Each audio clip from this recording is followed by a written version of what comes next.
Okay, I've got everything now set up. So what we have here is the Matchless Independence 35. I used Vox amps for years and really love the sound, and this is the next step, except for it has 3 independent channels. And I love the fact that it only has a 112 speaker in it. For many years I played amps that had 212s, and it suddenly dawned on me, hey, I'm only miking one of these speakers. Why am I breaking my back with all these amps? So this is the Matchless Independent. And I'll talk about basically the 3, I guess, different chains that I have going here. I have a pedal board that sits back by my amp. I've got a pedal board that sits underneath my feet. So I'll explain how the signal is all working here. The first signal happens before we even go into the amplifier.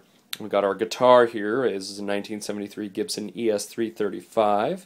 So we go out of here right into this AB box, and I'm not even using, the 2 outputs on the AB box. I'm only using one of them, but I am using it for the tuner output.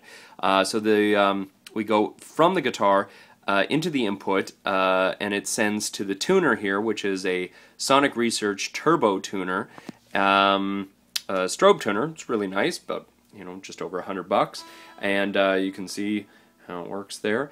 And then, so from there, aside from the tuner, I'm going out of the output B there, and where that goes is it feeds into this thing, which is the RJM Mini Effects Gizmo.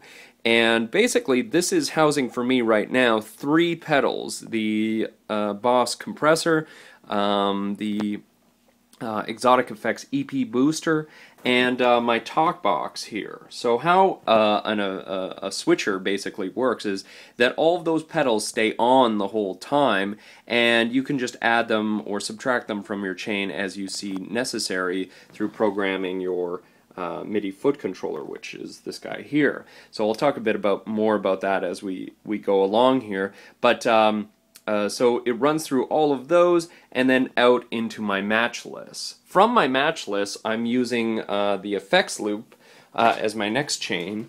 And the effects loop on the Matchless is kind of interesting. You can just use a stereo Y cable out of the back. So it's just a single output rather than the usual send and return. It's just one cable that splits into 2. You can see the red and the yellow, the red being the input or the send, and the yellow being the output or return. And I've got a bunch of things that happen in between those 2. So the send is going into my Eventide or Eventide mod factor here, which is kind of a cool pedal. It does all sorts of wacky sounds, wahs and phasers and rotaries and everything like that. So it's really handy that way. And it also, you can control all the parameters via MIDI, so that works well in my particular setup. From this, we're going out of this into back onto this board into my wah pedal, and I'm using the Peter Frampton GigEffects wah pedal, which I've been really happy with. It's a optical pedal, which means it's off until you actually press it, and then it goes on.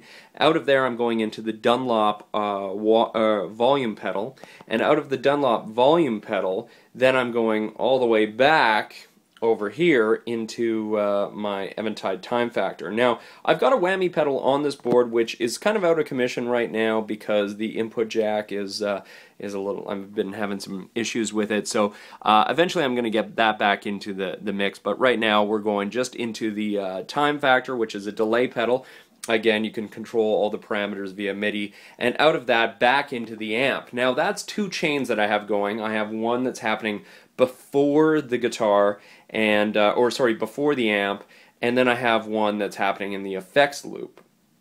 I talked about a 3rd chain, and it's not really a chain, but I sort of think of it this way, which is the FC300, which is a MIDI foot controller. And I was always confused for a long time why guitar players used MIDI foot controllers. I thought, well, they're running guitar synths or what? But basically, the first purpose of this is, of course, I already talked about the Mini Effects Gizmo, so it can select whatever effects that you want to put in your chain that you've got running into the Mini Effects Gizmo. The other cool thing that it has is it has an amp control, so I can control all 3 channels of my match list, and I'm just using a standard Y stereo cable that I used, the same thing as my effects loop there. It's going into the foot switch, just a single input, and it's going back into these two things, and I can control all three channels, either the clean, the crunch, or the lead, with the FC300 here. So that's kind of cool.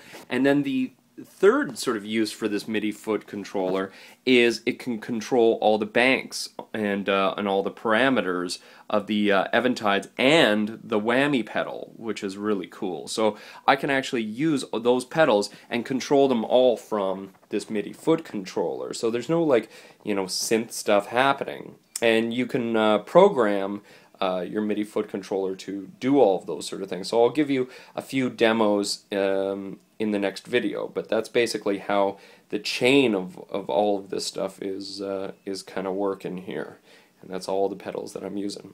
Okay.